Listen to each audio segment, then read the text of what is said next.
This is the Chandelier of the Lost and Broken.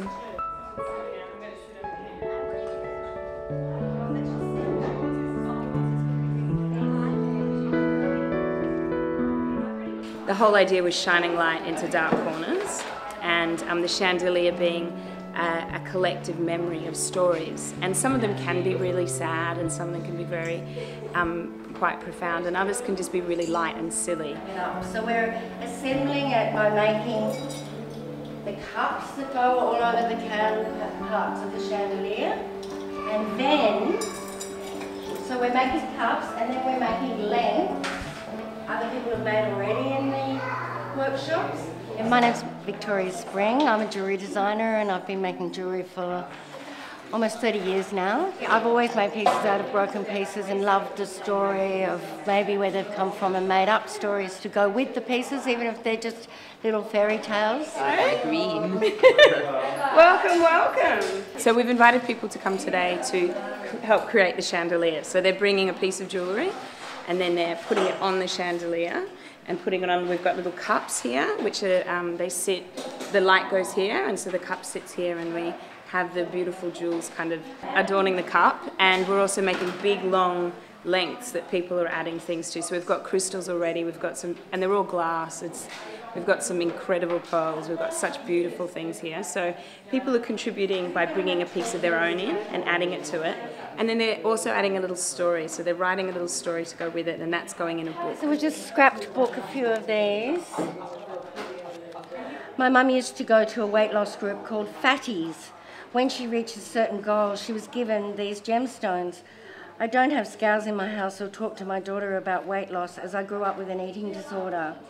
I used to self-harm and attempted suicide at 15 years old.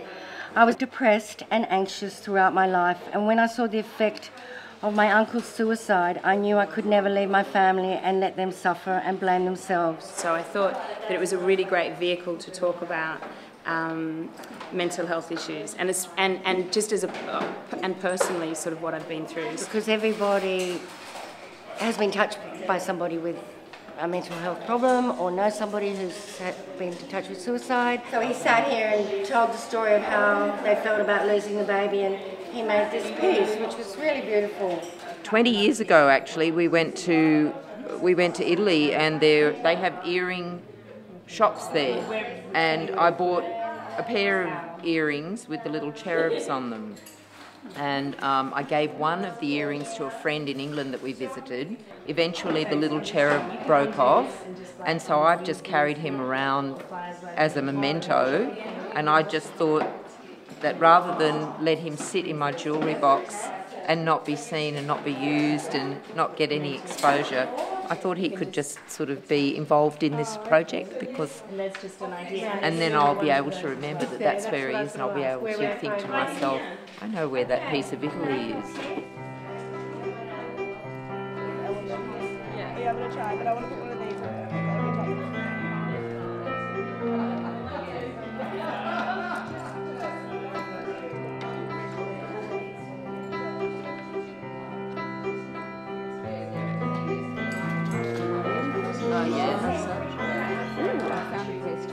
So I brought a lapis lazuli, a little pendant that it was given to me before I came to Australia in 1987, and it was given to me by the housemaid of my house.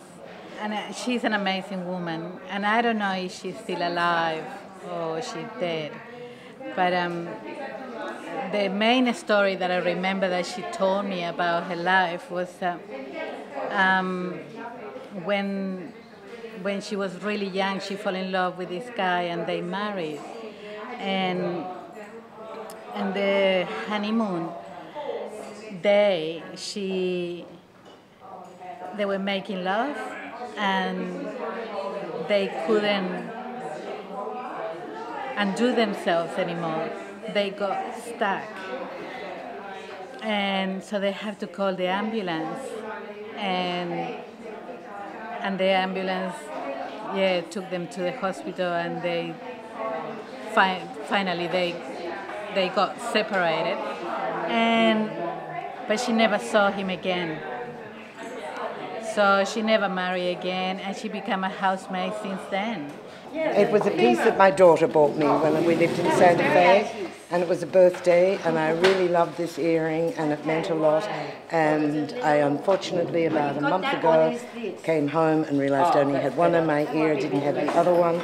I held on to it, and then hoping that the other one would come. But I've finally given in and thought, no, it's a worthy cause. It can now go onto the chandelier. I bought 4 rose quartz because I really like collecting crystals, and I came here because I want to support Victoria, and I really want to have fun. My son helped me assemble that. We've got a little birdie with a lost foot. You know, it is a chandelier, and it is the light and dark, and jewellery can be very, very significant and very heavy emotionally, and it also can be really light and delightful. So we hope that the stories and the experiences that everybody has here can be sort of representative of those two extremes. Ilona and Victoria talked about a project around a chandelier, and I must admit I thought, what will it look like, you know? And I was a bit curious about whether it would actually be something that would fit. But then talking it through a bit more, realised that whatever contributions people made was going to ensure that it had a very Byron feel about it, I think, in terms of being a community project. And the fact that there are going to be so many individual stories attached to the pieces that are finally made up, I thought that's exactly what this centre represents, is a collection of people's hopes and dreams. Basically, we were looking where the money that we're raising is going to the Chrysalis Foundation, which is a foundation based up here, particularly for teenage girls with issues and that kind of background. But we'd like to, with every project we do, basically stretch our tentacles a bit further and include all different kinds of groups, but basically teen health, teen mental health. Might be finished now.